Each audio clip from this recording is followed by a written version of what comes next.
講起朱千沛小朱，好多人都會記得佢係港版羅拉，一個外形嬌滴滴但做搬運工嘅女仔。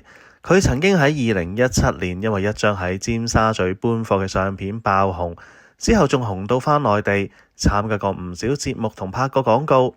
不過近年小朱選擇低調淡出幕前，返咗去做搬運工嘅本行。佢話自己唔適合做娛樂圈，因為覺得冇私隱同自由，加上覺得自己表達能力唔係咁好，承受唔到娛樂圈嘅壓力，所以頭也不回，毅然轉身離開呢個是非之地，返去做佢嘅搬運工作。最近有網民喺尖沙咀影到小朱開工嘅情況，佢依然係嗰個熟悉嘅形象，着住黑色背心同短褲，紮起馬尾，手推車搬緊一堆貨物。佢手臂上多咗個搶眼嘅紋身，佢話呢個紋身有特別意義，係提醒自己要堅強。但令人心痛嘅係，網民話見到佢俾同事用粗口責罵，當時佢冇還口，只係默默繼續做嘢。喺男人堆入邊做搬運工，小朱應該早已習慣咗呢啲粗聲粗氣嘅環境，加上佢性格硬朗，相信唔會咁易被打倒。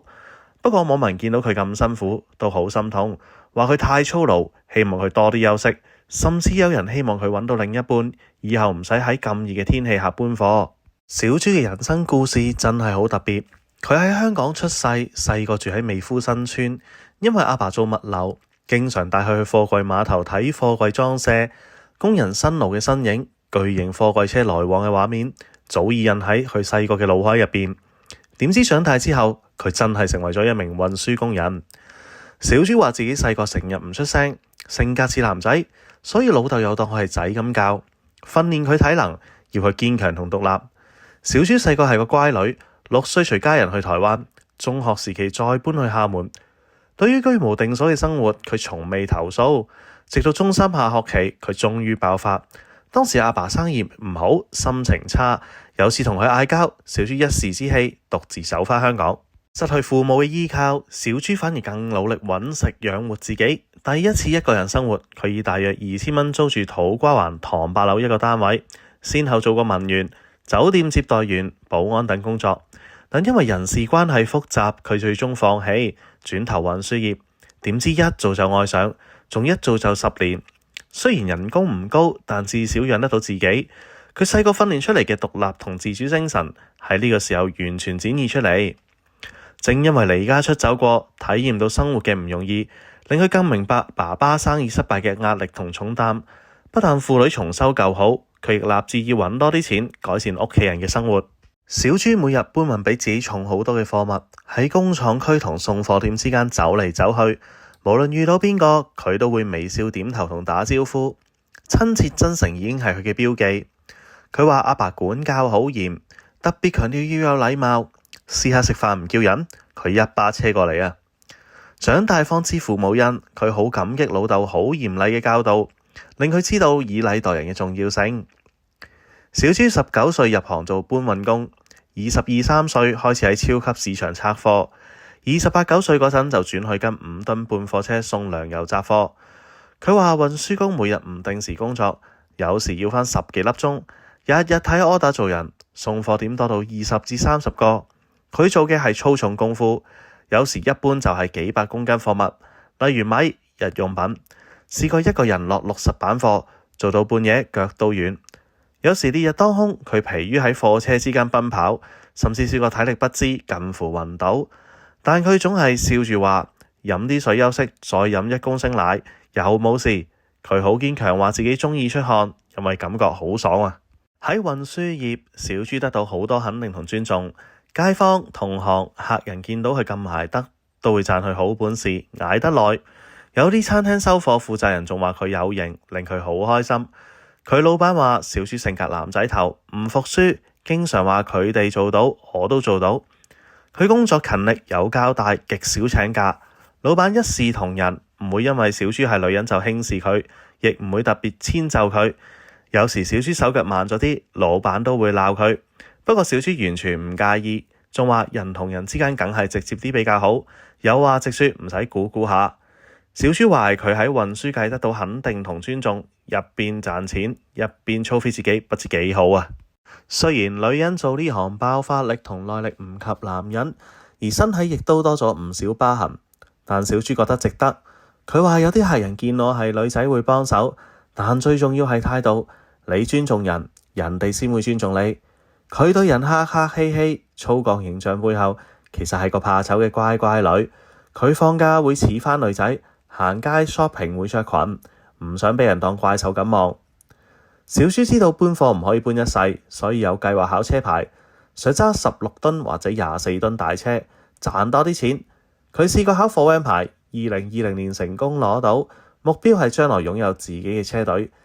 小豬嘅爆紅喺2017年開始，嗰年有網民喺尖沙咀影到佢搬貨嘅相片，佢着住背心短褲，肌肉線條明顯，外形似盜墓者羅拉主角，加上個樣省鏡，於是被封為最美搬運工港版羅拉。呢張相一出，佢即刻成為新聞人物，好多傳媒爭相訪問。之後接到唔少拍廣告機會。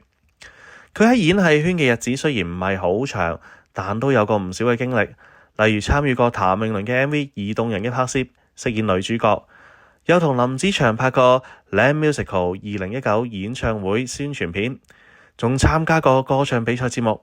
佢人氣上升，紅到內地，參加過雙體節目送100位女孩回家二同新相親大會。喺節目入邊一改平日粗獷形象，打扮得溫柔有氣質，吸引咗唔少人注意。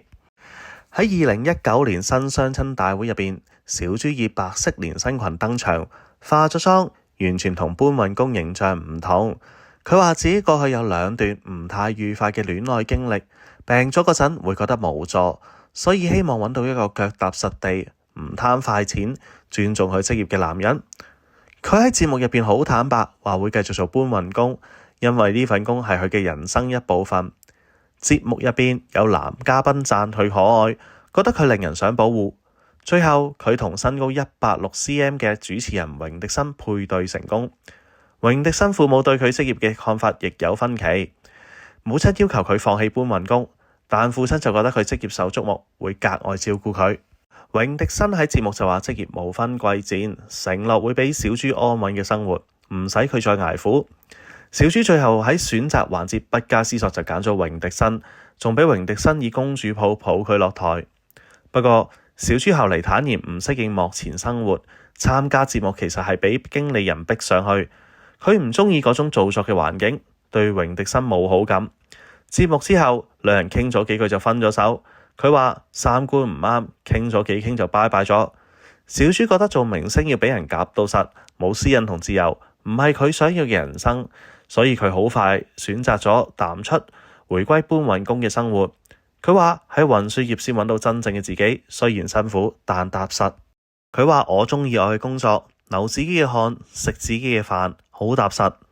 佢曾經住喺一個月租6500蚊，只得50尺嘅劏房，但佢冇怨天尤人，表示間屋雖然細，但佢覺得夠用。佢試過喺火車車斗瞓覺，喺果欄沖凍水涼，但依然樂觀，覺得有汗出有糧出就夠。佢喺呢行得到好多尊重，街坊同客人嘅一句佩服就夠佢開心好耐。佢話我唔可以冧，因為我冧就冇人撐我。呢份堅強同執着令佢喺運輸界企穩腳。佢目標好清晰，希望將來有自己嘅車隊，唔使靠人，自己養活自己，甚至幫輕屋企。小豬真係一個好值得尊敬嘅人。喺香港呢個社會，大家都只係一味追求揾快錢，仲有唔少人靠呃神騙鬼揾食。但小豬唔同，佢選擇靠自己雙手養活自己，流自己嘅汗，食自己嘅飯。呢種踏實好少見，網民都好欣賞佢。佢唔單止捱得，仲好孝順顧家。幾年前佢曾經表示，除咗供細妹讀大學之外，仲話父母年紀大，佢想努力工作俾佢哋過好啲。佢嘅人生經歷同態度真係好勵志，希望小豬可以實現自己嘅夢想，有一日擁有自己嘅車隊。呢個堅強嘅女仔值得大家嘅祝福同埋支持啊！